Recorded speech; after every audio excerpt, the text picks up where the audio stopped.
Welcome back to another video.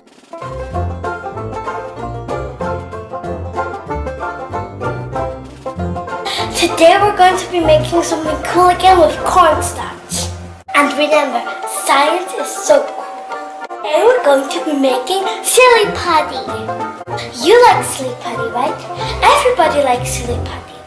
I like silly putty. But did you know that you could make it at home? Soap molecules have a positively charged head and a negatively charged head.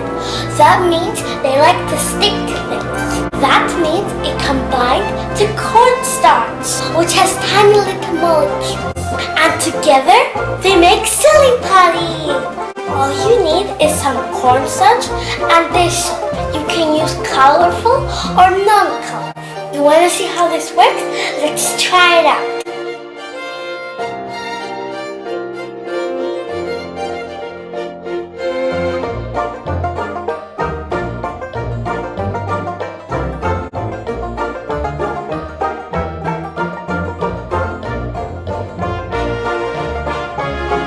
It's too starchy, you can always add some more soap, but slowly.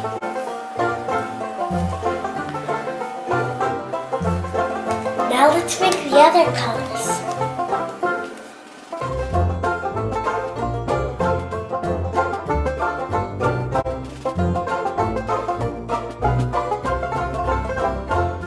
While making them, you can seal them in a plastic baggie so they don't dry out. If they do, just add more soap.